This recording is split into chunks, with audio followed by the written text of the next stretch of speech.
Swayam Prabha. Digital India. Educated India.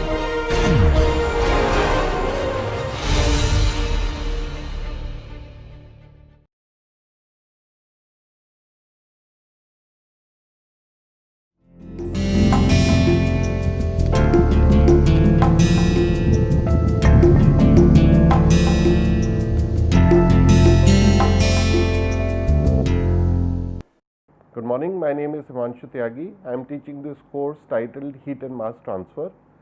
Today's lecture will be on steady state conduction. It will be part 2 of the lecture that we have started last time. Let's have a brief recap of the lecture that we took last time. We introduced the concept of thermal resistance network. So, as you can see in this slide over here, we continued looking at steady state heat transfer, where there is a composite wall, half of it made of marble represented by green color on the top and half of it represented by brick over here in the bottom.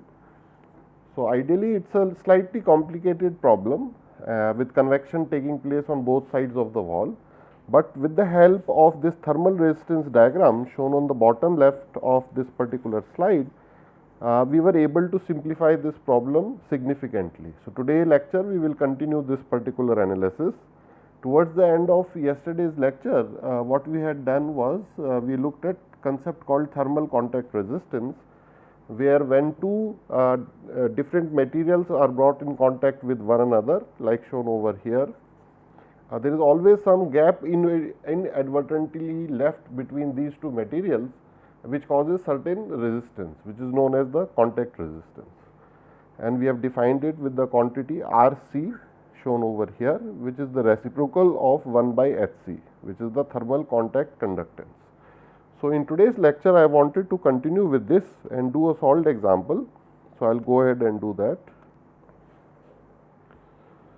So, we are looking at a solved example for thermal contact resistance,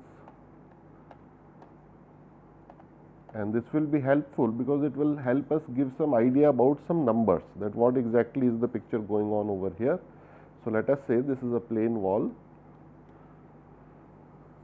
the left side and the right side, and there is an interface in between, which means there are two different materials.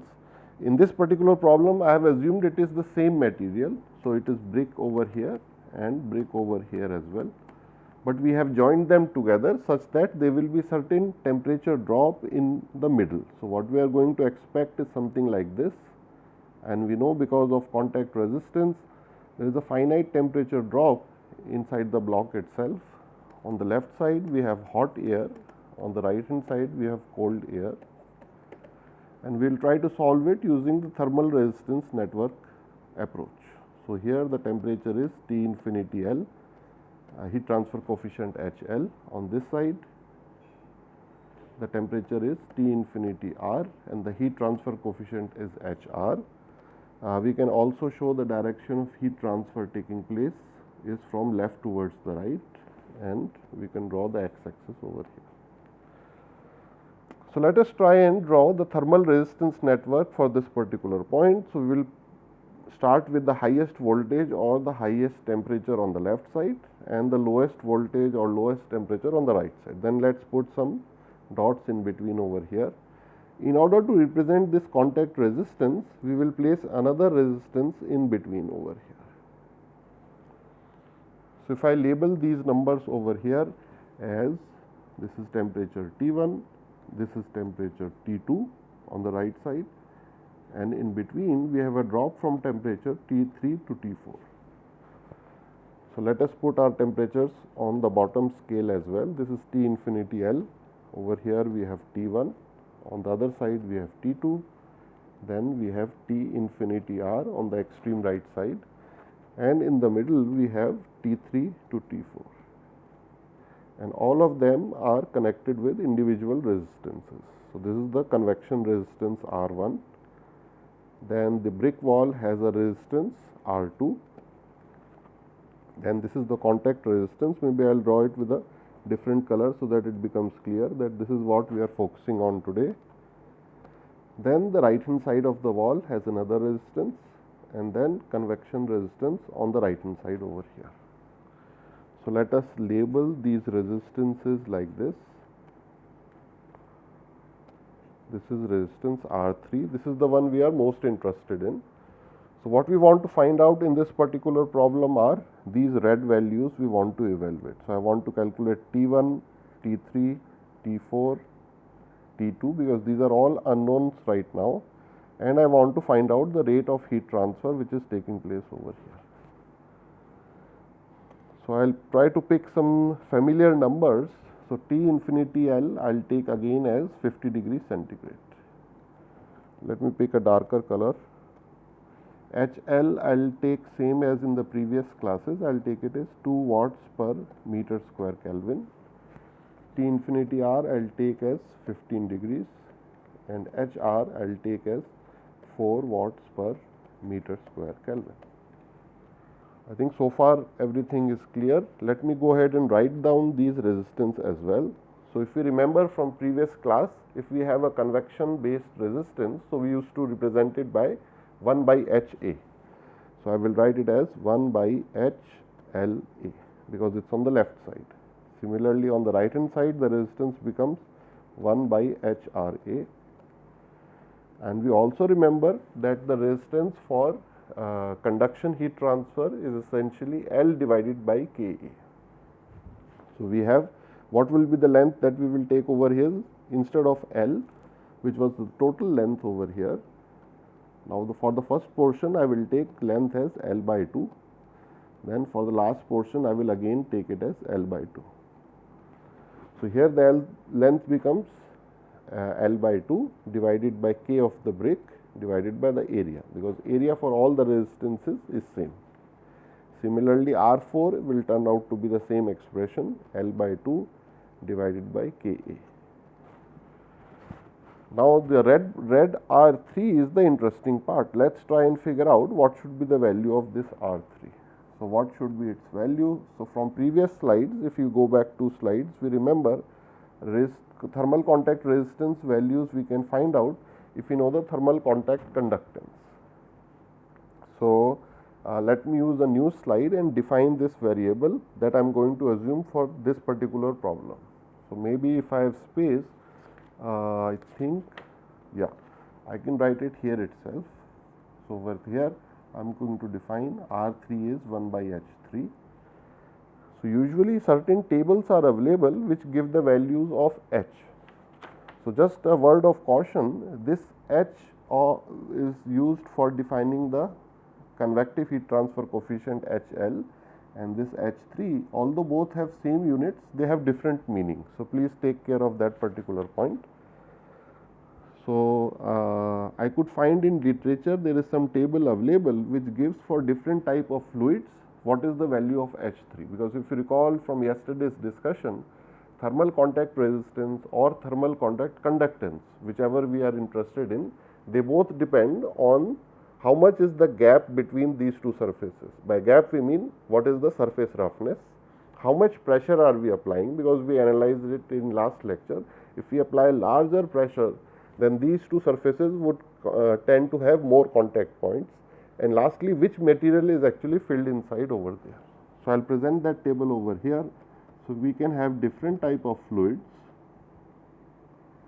and depending on that we will get different values of Hc, and the units for Hc is meter square watts per meter square Kelvin.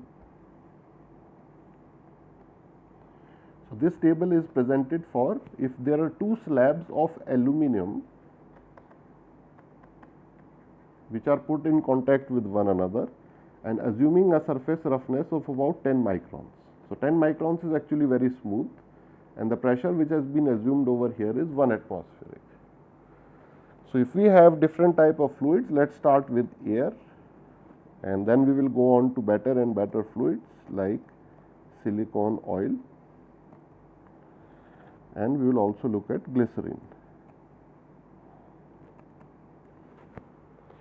So, for air the value according to the literature is approximately 3640.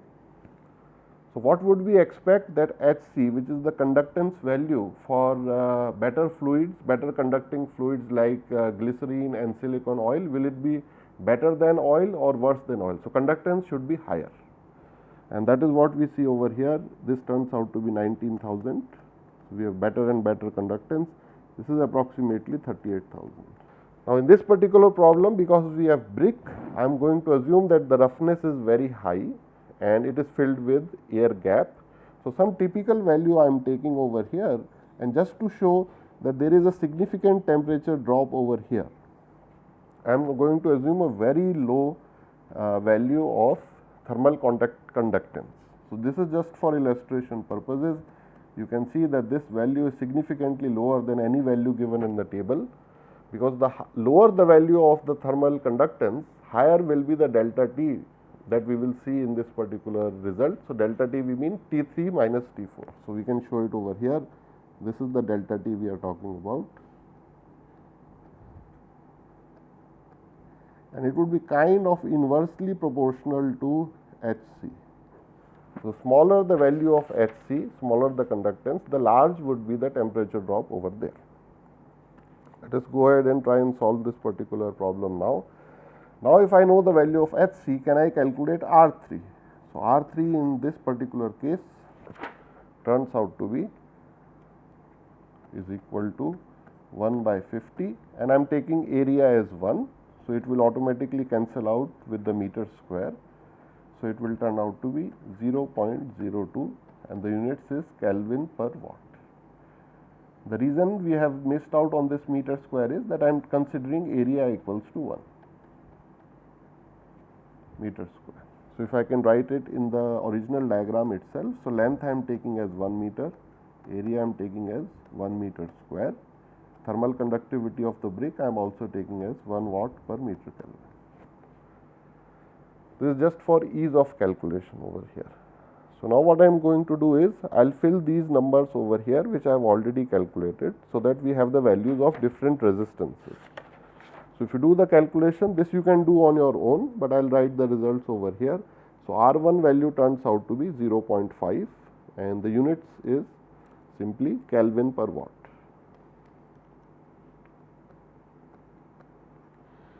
R2 we can also figure out this simple arithmetic. It also turns out to be 0.5 Kelvin per watt. R3 value we already know over here. You can see it is a very small value. R4 value also turns out to be 0.5. This is again Kelvin per watt. And R5, which is the convection on the right hand side, it turns out to be half value, which is about 0.25 Kelvin per watt. So, now what I can do is I can calculate the total resistance, which is simply R1 plus R2 plus R3 plus R4 plus R5. So, I add up all these resistances together. So, if I have a calculator, I can do it very quickly. It will turn out to be 1.77 Kelvin per watt. This is my total conductance, total resistance. This is the total thermal resistance of the whole network between the highest temperature and the lowest temperature, which means now I can calculate the current in the form of heat transfer rate, which is simply T infinity L minus T infinity R divided by total resistance, and these numbers are 50 degrees minus 15 degrees divided by 1.77, and it turns out to be equal to 19.8 watt.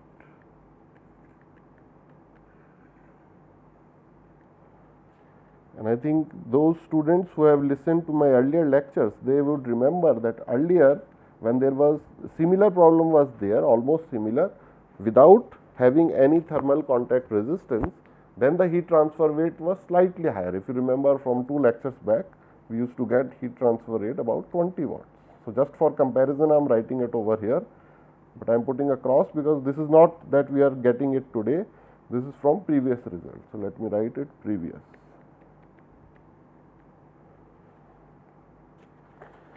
And similarly, we can calculate just by using the simple geometry all the values of temperatures. So, maybe what I will go and do is write those temperatures on top of the diagram itself. So, T1 turns out to be 40 degrees, slightly higher 40.1, T3 turns out to be 30.2, T4 is 29.8, and T2 is 19.9 degrees centigrade. So, interestingly, this delta T that we are getting over here, this delta T, this is what we had done this whole solved example in order to figure out was, this is around 0.3 degrees centigrade. So, this solved example illustrates one point, that if we want to figure out for different material having different surface roughnesses and what type of fluid is in between them, how much pressure we are applying. It sounds complicated, but we just have to look at some reference, obtain from a table the value of Hc. Once we know the value of Hc, then we can figure out what is the amount of heat transfer taking place throughout. So, I hope everybody is able to understand this portion of the lecture. Now, we will go ahead and try and do the same analysis, thermal resistance network, but for non-plane geometry. So, earlier we have used the plane wall geometry, where we have taken composite wall, brick and marble, then convection on one side, convection on another side. Let us also use some different type of geometries, maybe cylindrical and spherical. So, in the next slide, let me go ahead and do some things with the cylindrical geometry. So, here we will try and see what happens for the thermal resistance network, but not for plane wall, but for cylindrical geometry.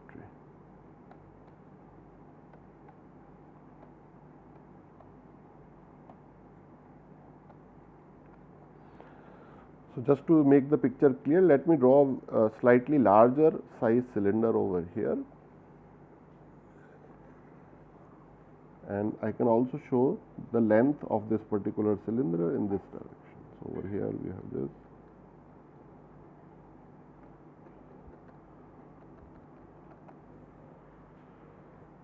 Now, in cylinder we do not have the x axis like we used to have in the plane wall. Instead, we will replace with the radial direction r over here. So, this is my radial direction r.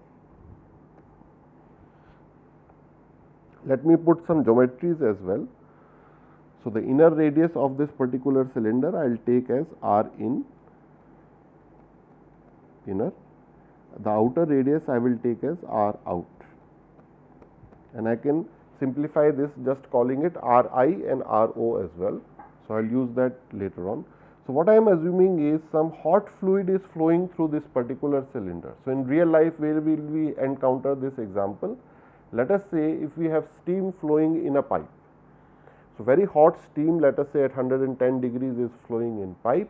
Pipe is made of maybe some metal or some other material, then heat will actually conduct through the material and it will try to go out. If it feels that the outside temperature is much lower, usually we have surrounding temperature around 25-30 degrees. So, let us consider that scenario. So, we have hot steam over here or a hot fluid which is flowing inside the pipe. Let me assume its temperature is T in, because it is inside. Its heat transfer coefficient, convective heat transfer coefficient is H in. So, what it would like to do is, this convective heat transfer will take place from inside the steam to the inner surface. Then, as temperature drops along the cylinder, conduction will be taking place over here. So, I will write it as Q dot conduction, and this one is Q dot convection.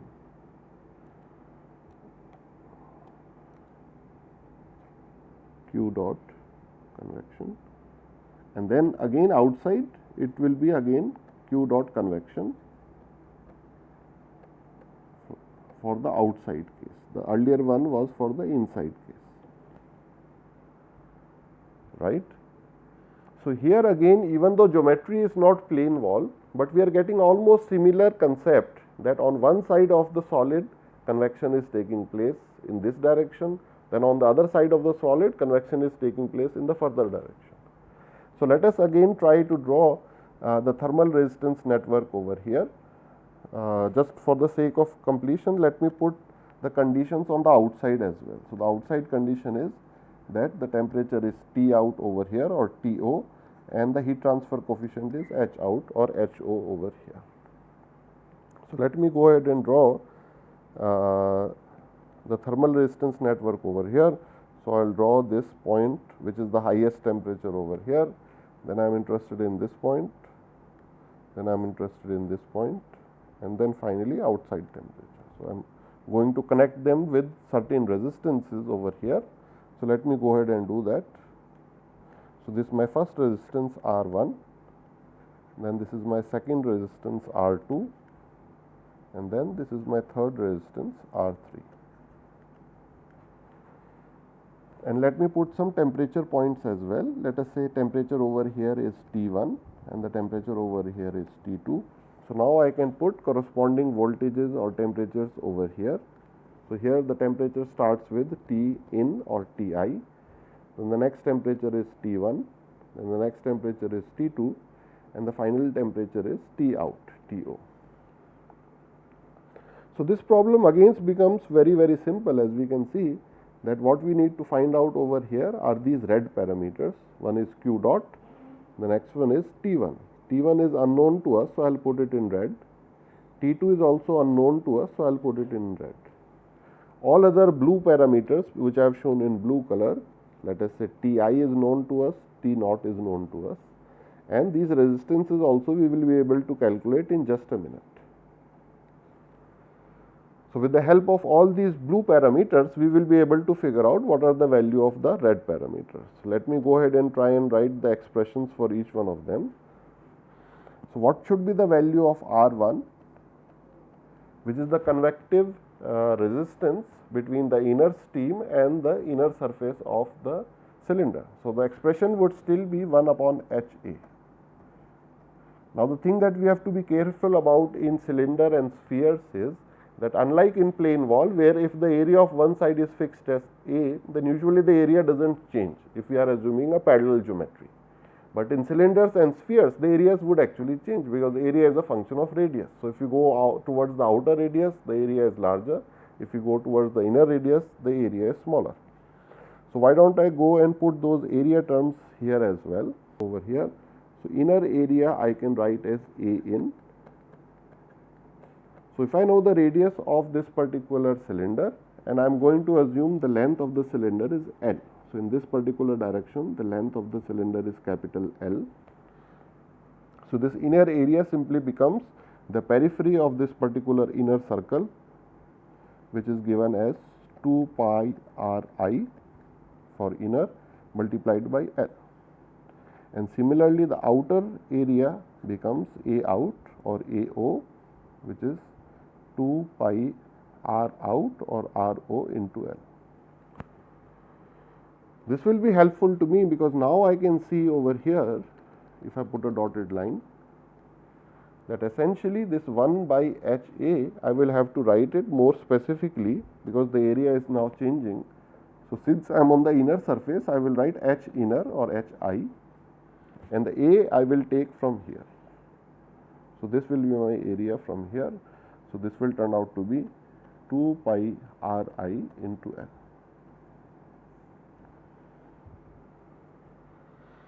Now, immediately with this knowledge, I can also write the expression for R3, which will turn out to be A out H out into A out, right. And this again expression we can write very easily over here, very simple, outer surface of the cylinder, which is ROL, like this. And now comes the interesting part, where we have to calculate the value of R2. And if you do some mathematics, it turns out to be a very easy expression. So, we can figure it out. We will get something like R2 by R1 divided by 2 pi Lk. So, this expression I am directly writing over here, but I can share with you that by solving which equation will we be able to get it. So, if you remember the 1D heat conduction equation, which for plane wall was simply del by del x K del by del x over here, plus the energy generation in this particular case is 0 and its steady state. So, we will just solve this problem if it were a plane wall. But now, because it is not a plane wall, instead of solving, we will not solve for this, we will solve for the cylindrical case. So, I am writing from memory, please check if this equation is correct. So, it will turn out to be something like this.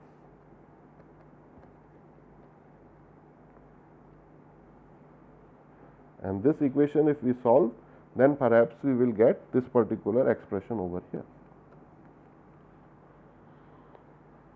Now, we will be able to figure out all the red parameters that we had shown earlier over here, like T1, T2 and Q naught, and this is because we have figured out what is the total resistance. So, Q naught is simply delta T, which is Ti minus To divided by the total resistance, which is R1 plus R2 plus R3, and this value can now be calculated. It will become known to us.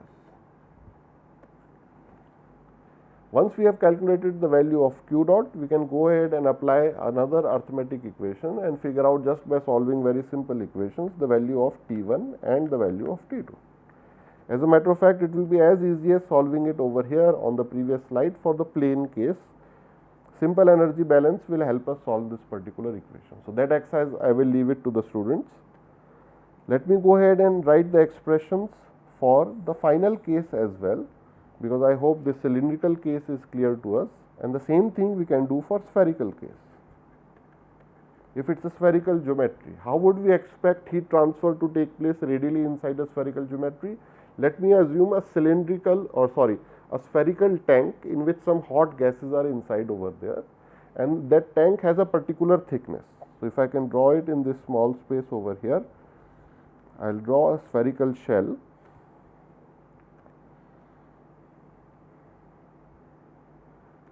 which has a particular thickness. So, there is the inner radius and the outer radius. So, similar to the cylindrical case, I will call the inner radius Ri and I will call the outer radius R naught. The temperatures inside, maybe it is containing hot steam, I will assume it is the temperature is Ti and the outside temperature is To.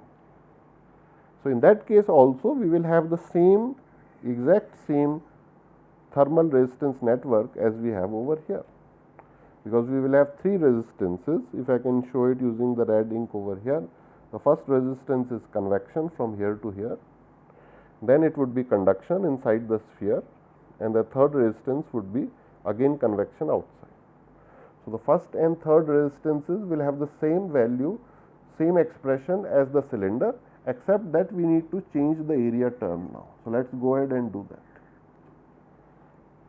So, if we do that change, then R1 value for the cylinder turns out to be that we will just have to change the surface area for the inner sphere as 4 pi Ri square, because 4 pi r is the surface area of a sphere, and the outer area we will keep as 4 pi r naught square over here.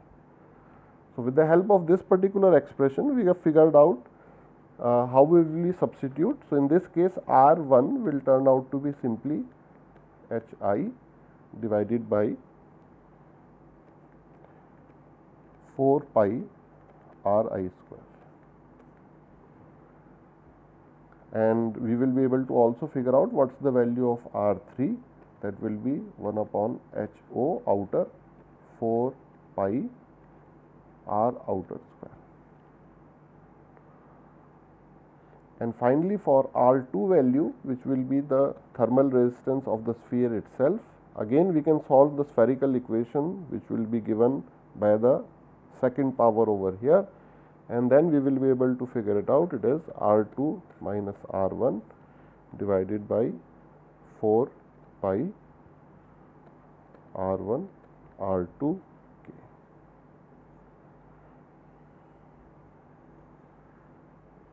So, with that we have looked at all the three cases. The first one is the plane wall, the second one is the cylindrical case, and third one is spherical case. And we have figured out that by using the thermal resistance network method, things become very easy. We will just figure out the direction of the heat flow, and then we can apply all sort of resistances. Some could be in parallel, some could be in series. So, in last lecture we have figured out if the two surfaces are on top of one another, like brick and marble. So, in that case it turns out to be that parallel resistances are there. So, let us go ahead and continue this analysis and look at one more interesting result, which is there for cylindrical and spherical cases. So, we know that if we apply insulation on a particular surface, the more insulation that we put, the better it becomes. So, if we have a plain wall and I want the heat to be minimized, the heat loss to be minimized that from that wall, I can add certain insulations to that. I think we all do that in winter months. In order to have a good thermal comfort, we want to prevent the amount of heat losing from our body. So, we add on certain layers by adding more jackets, sweaters and coats, so that from the surface the amount of insulation actually increases. Nature also provides this for animals who live in very cold climate. For example, the polar bear has very thick skin of fat which provides natural insulation to him. Now, the case for plain wall is very simple. The better results that we want, the more insulation that we can add. Now, one interesting thing happens for the case of cylinder and sphere, where if we add under certain conditions insulation, the amount of heat loss actually increases. So, it is kind of counterintuitive. So, this particular concept is known as the critical radius of insulation. So, I will write that particular thing over here, critical radius of insulation. So, let us try and see what we mean by this particular thing, that why does the heat transfer rate increases under certain conditions. So, let us try and analyze that particular part. So, again I will assume that some steam is flowing inside a pipe. So, it is a metal pipe. So, that pipe I have drawn like this. So, this is the metal portion over here, and because it is hot steam, let me represent it with orange color over here. So, some hot steam is inside over here. So, all this is filled with hot steam. Maybe it is very hot, 110 degree centigrade. This is the center of the pipe over here. And now, as an engineer, I am interested in preventing heat loss, because I know that cold air is present on the outside, which is maybe having temperatures about 30 degrees over here. If I do not put any insulation, then heat loss is going to take place, first convection, then conduction through the wall, and then convection again. So, in order to prevent this, I go ahead and apply certain amount of insulation on top of it. So, I buy some insulation and then I wrap it around the pipe. So, the pipe as a result has become bigger now. So, if a person views it from outside, he may see it is a very big pipe now. Although the steam carrying portion of this particular inner pipe, the metal pipe, is still small, then I have added this insulation which makes it big. So, let me put some radiuses over here. So, at this particular point where the metal pipe has the outer surface, that radius I will call as R1 at this point, and at this point over here I will call it as R2. Which means, if somebody asks me what is the thickness of the insulation that I have put, if this thickness is T, it will be equal to R2 minus R1. This insulation that I have put, its thermal conductivity I am assuming as K. Okay. So, the temperatures that I am going to assume are, at this particular point, on the inside of the insulation, I am going to assume the temperature is Ti. This is the inner surface of the insulation. On top of the insulation, I am going to assume it is Ts. This is the surface of the insulation, and at certain distance over here, the temperature is T naught. It is 30 degrees in my particular case. So, over here, let us, because we have very recently learnt about the thermal resistance network, we will figure out by drawing the thermal resistance network over here. So, let me go ahead and draw it over here. So, this will be my Ti, then I will have conduction resistance over here, this will be Ts, this is Ti, this is Ts, and then I will have convection resistance over here until T infinity. So, this is R conduction and this is R convection, right. Now, some students may actually ask that why am I neglecting the resistance on the other sides. So, it is like I want to compare two cases in which the pipe is exposed, or in the other case the pipe is not exposed. In both cases, if my steam is at 110 degrees centigrade, then because the metal pipe thickness is usually very thin, or even if it is thick, it may be galvanized iron or iron, the thermal conductivity is relatively very large compared to the insulator case, which means that the pipe temperature would be very close to 110 degrees centigrade. That is why we are starting our analysis over here with Ti, because this temperature we will assume it is very close to 110 degrees centigrade, and that is a good assumption, right. So, in this particular case, what will be the current which is flowing over here, Q dot, because we are interested in Q dot. So, I will write it with red color over here. This is the thing that I want to calculate. What is the value of Q dot?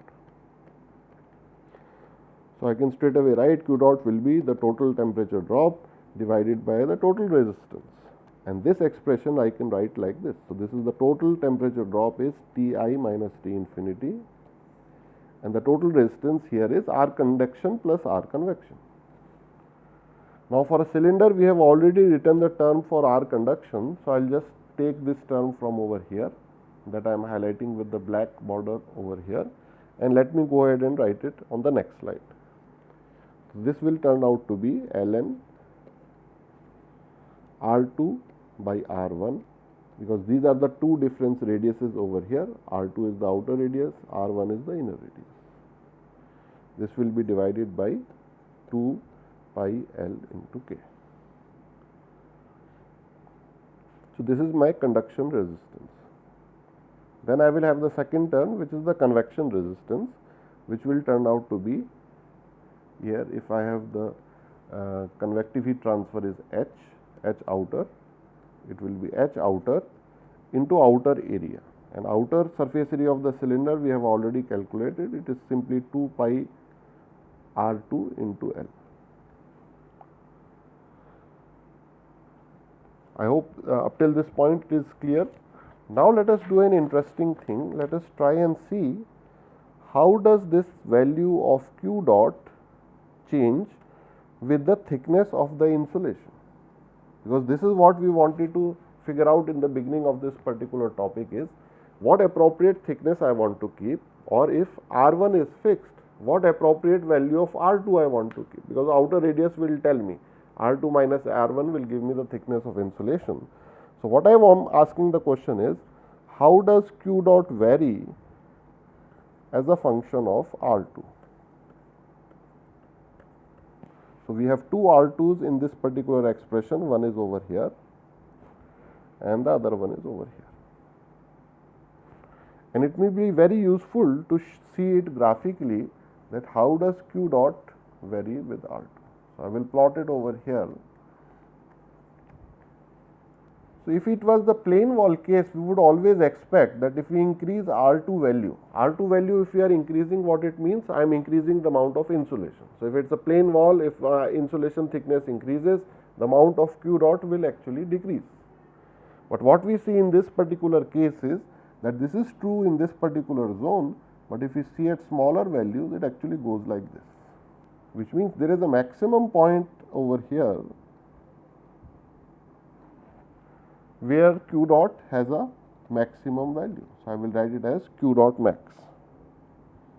So, this maximum value I will denote as Q dot max over here. This is Q dot max, and over here there is a low value. Some portion I will erase little bit. I will draw it again.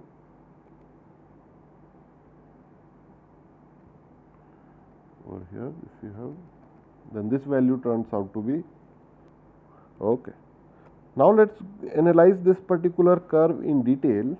So, this particular point where the maximum value of Q dot takes place is denoted as R critical. So, this is the critical radius of insulation with which we have started today this particular topic. If we did not have any insulation, which means the outer thickness will be equal to the inner thickness. So, this will be equal to R1.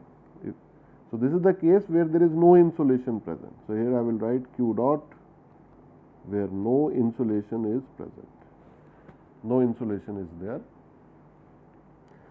Now, the good thing is, if we are in this particular, let us say, blue zone, if we are in this blue zone over here, then it is very nice for the engineer that the more insulation that the engineer puts, he or she puts, the amount of Q dot is actually decreasing, which is a good thing. But what happens if he is in the red zone? Red zone is on the left hand side over here. What this actually means is, any amount of insulation which is added, it actually increases the rate of heat transfer. So, this is kind of counterintuitive. It would feel as if I add more and more layers on my body, if I am wearing 2 sweaters instead of 1, then I will never expect that I should lose more amount of heat transfer. So, do not worry, in real life it does not happen in our scale. So, usually this R critical is actually very low, it is about 1 centimeter or so. So, what are some pipes or some spherical ducts which are less than a centimeter? So, this is at scale smaller than 1 centimeter usually.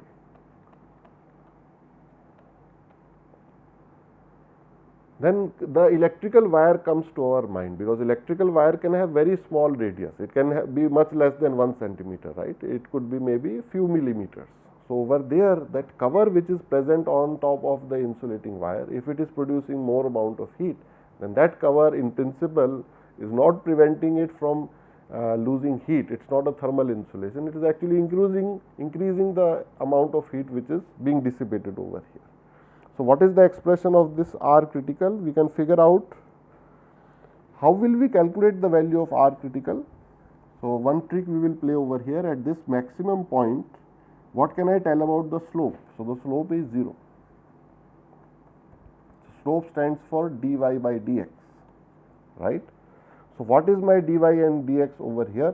So, dy by dx I will replace by, because y axis variable is q dot, x axis variable is actually R2. So, if I calculate this expression by differentiating this long term over here, so it will be a little lengthy process, I am not doing that. If I do this differentiation, put it equals to 0 and then solve for R critical, what result we will get, that I am showing over here? We will get that R critical for the cylindrical case will turn out to be, this is K by H, and whatever value we will get, the units for that is meters. And the same expression we can get for spherical case as well, and in that case the value turns out to be 2 K by H. So, these are very interesting results that we actually see happening in real life, and this thing also we will get the units is in meters. So, I hope this particular point is clear, and it is a very interesting analysis where we have figured out that in different geometry, different behavior of nature is observed. In the plane wall, it is always that adding insulation increases the decreases the amount of heat transfer taking place, but in the case of cylinders and spheres, it is the other way around. In the small portion, it actually increases, then later on. So, what is the purpose of studying this topic is that the engineer should always be aware that he should put at least that amount of insulation, so that he is having the outer radius greater than the critical radius. So, this part he has to be very careful about. So, these were some examples that we have looked for steady state heat conduction that we have analyzed, I think in previous lecture and today's lecture. One topic is still remaining in this particular section, and that I will start with the help of some photographs that I have shown over here. So, this topic is called the extended surface, and we will study different type of fins under it. So, if you look at this particular slide, it shows 2 photographs of equipment called as the heat sink. And this particular heat sink has lot of extended surfaces or things that we call as fins. So, we can see on the top surface as well as on the bottom surface, both seems to be made out of aluminum. Then you can see they are having certain length over here, certain geometry, and the cross section appears to be rectangular. So, if you look at the individual cross section, it appears to be rectangle like this. So, where else have we seen in real life fins like these? So, these are extended surfaces, and we will try and figure out what is the purpose of designing or using these extended surfaces. So, there are some ways I have seen it in real life. For example, if you look at the engine of a motorcycle, so on the outer surface you can see some fin structure over there. So, this is to allow lot of heat to be dissipated over there. If you are outside a building and you see a condenser unit or you are inside a room and you can see a evaporator unit, then when you look inside it carefully, there you will see lot of zigzag patterns made of metal, and lot of surface area has been increased using this particular concept. If you look inside the automobile as well, there is a radiator which is present in the front of the automobile. So there also you see lot of fin structures where purpose is that we want to extend the area. So the first question that comes in mind is, why do I want to extend the area of this particular surface? So let us illustrate it with the help of a very simple example. So the question comes to our mind is, we want to extend surface or we want to use fins. So the question which comes is why? Because if we have to use it, then we will have to make certain geometrical calculations, we will have to do certain design conditions. So let us see with the help of this slide that why do we require certain fins. So let me give a illustrative example to you. We will not use it more complicated, we will keep it very simple. Let us say this is a surface having area A and it is at a certain temperature Ts. So I will just put some number over here, maybe area is 1 meter square, surface temperature is Ts, and I want to dissipate the heat from this particular surface. So some air is being blown over here, maybe we have put a fan on over here, this fan is rotating, the air is blowing such that it creates some sort of a convective heat transfer coefficient. So let us put some numbers over here, and the temperature of this air T infinity is about 30 degrees centigrade. So I do the calculation and try to figure out how much heat am I able to dissipate over here. So it's simply HA Ts minus T infinity. I put these numbers and do the math. So I get this value. So initially I am very happy that I am able to dissipate 250 watts, but let us say I improve the design. This is the outer surface of some equipment. It could be IC chip, it could be a semiconductor, photovoltaic, or even a mobile phone, or any surface which is generating heat which I want to dissipate away. Over years people try and make more complicated and better equipment, and one outcome of that is that the heat flux always increases, which means the same chip which earlier was producing, let us say 200 watts per meter square 10 years ago, the same chip today would become much smaller and smaller because people want smaller equipment. So from 200 watts per meter square, the manufacturer would do design and invent devices in order to make it dissipate 400 watts per meter square or 800 watts per meter square. So let us say I am that kind of a manufacturer who was earlier happy with dissipating this amount of heat, but now he wants to dissipate double the amount of heat. And let us say you are his engineer who will help him do that. So what you suggest to him that no problem, you keep everything same, you just increase the fan speed. So we will learn in later chapters, by increasing, doubling or tripling the fan speed, I can actually increase the value of H. So I increase it to 10 watts per meter square Kelvin. This temperature is almost fixed. Surface temperature is also fixed over here, and area is 1 meter square. So you do this calculation over here, you can figure out Q dot turns out to be almost double. So this is 500 watt. So this is one way in which I can double the amount of heat which is released from this surface. But then the manufacturer says, no, I have no way I can increase the amount of fan speed. There could be reasons for that. Higher fan speed leads to more noise. Higher fan speed consumes more electricity. So he has vetoed that option. He says, no, there is no way of increasing the fan speed. You suggest some other way. Then you tell, no problem, I have another option. Let us increase delta T.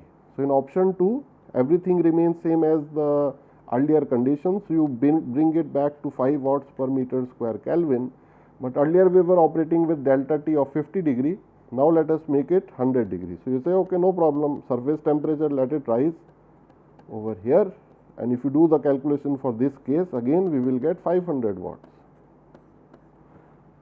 But then suddenly that person again says, no, there is no way my surface can sustain 130 degree centigrade. There could be reasons for that. If there is semiconductor present inside that surface, he says that semiconductor may even melt or it will start degrading. There will be, the components will be affected.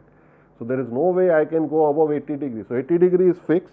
Fan speed is also fixed. So I'll put it in red now, that Ts is fixed, fan speed is fixed.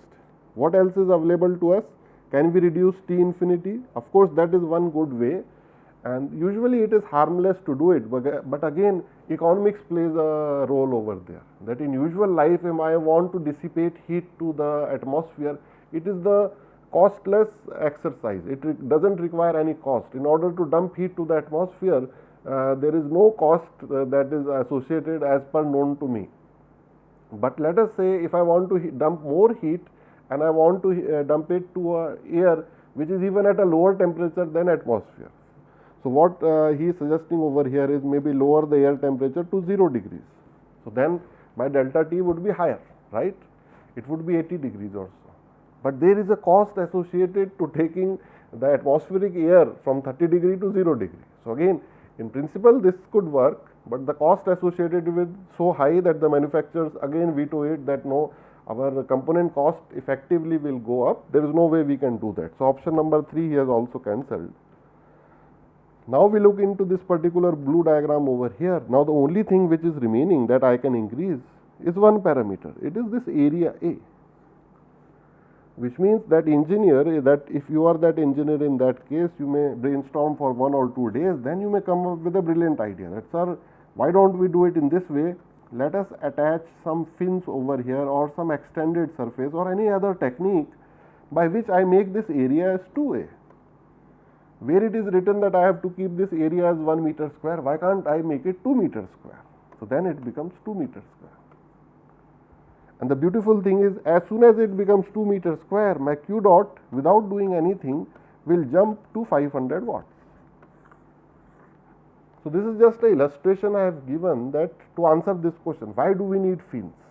Why do we need to add extended surfaces? So all the examples I had given in the beginning of this particular topic, we looked at heat sinks, we talked about condensers, evaporators, radiators, many other places where you see extended metallic surfaces. On all those heat exchangers, the engineer has come up with this through this design process, that increasing area is one of the ways in which we can improve the amount of heat transfer taking place. Of course, if we analyze it, the requirement is that this available length should be available to us. Let us say in some particular cases there is some obstacle present over there, then we cannot extend the length. And again the cost issue will be there, and that is right, cost issue is there, that to add this extra material we will always have to bring in more material. If the base plate was copper and I am adding copper pins to that, so more copper I have to purchase. I will even have to solder it or join it somehow. So manufacturing process also increases, and quality control, all those things come into picture. So this is a very interesting engineering problem. But we will only study the heat transfer aspect of that in this course. Other courses may teach about the manufacturing, durability and other issues. Okay. So what are the different types of shape of fins which are possible? So any design that you can think of, there would be certain fins which are available. So let us say we take the simple case of rectangular fins, which means I add certain rectangular fins over here. If my drawing is good, then you will be able to see what I am drawing over here. So these are known as the rectangular fins over here. So this area A, which was just the base area earlier, now if I put 2 or 3 fins like this, I can even increase area by 2 times or 3 times or 4 times. So I can keep on increasing the area by looking at. I can also have, so this one is known as the straight rectangular fin. These are known as the pin fins. This diagram that I have drawn on top, these are cylindrical pins which are attached. So these are known as pin fins. These are the straight rectangular fins.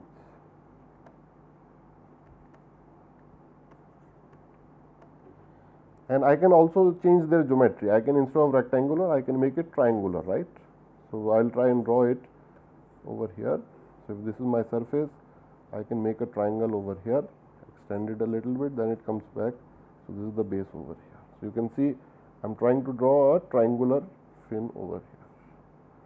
goes over there, comes back, comes over here. The main idea is this cross section is triangular over here, while this cross section over here is actually rectangular. So, what we will like to do in the next lecture onward is we will try and predict how will the temperature profile inside this particular fin look like. So, this is one of the challenges that we will take, that if this is the x direction over here. So, I want to figure out that starting from here to here, how does the temperature change. So, this is something that we will look in the next lecture. How do I calculate the value of Tx? I would also like to calculate two more parameters, which is the efficiency of the fin and the effectiveness of the fin. And effectiveness is very interesting parameter. It actually tells me whether I have the earlier case where there is no fin present, and when I add fin, does it really give me any difference or not, because we will consider one or two little bit different cases where by adding fins the heat transfer can reduce also if we didn't design it very nicely. So, we will look at 2 or 3 of those cases, but we will do that in the next lecture. Before I finish this lecture, let us go back and have a recap of what we have studied in today's lecture. So, we started off with the analysis of thermal contact resistance, and for this we did a sort of elaborate solved example where we saw that even for the hypothetical case of very low conductance, we were getting that significant amount of temperature difference we are not getting, and in real life this temperature difference will go even lower. So, contact resistances create very less temperature drop. Then we looked at the same thing, the thermal resistance network in cylindrical geometry, that we have looked for both the cylindrical case and the spherical case. So, spherical case we have looked at and the cylindrical case we have looked at. Then we looked at very interesting phenomena of the critical radius of insulation. So, with the help of this graph on the right hand side, we found this particular point. So, engineers always try to stay on the right hand side of this point if we are intending to add insulation, because only then the amount of heat transfer will be reduced. And later on we looked at the introduction to a new topic, which is that why do we want to add fins, what exactly is the extended surfaces, and the details of the things that we will look at, that we will look into next lecture. So, with that I thank everyone. We will meet in the next lecture. Thank you.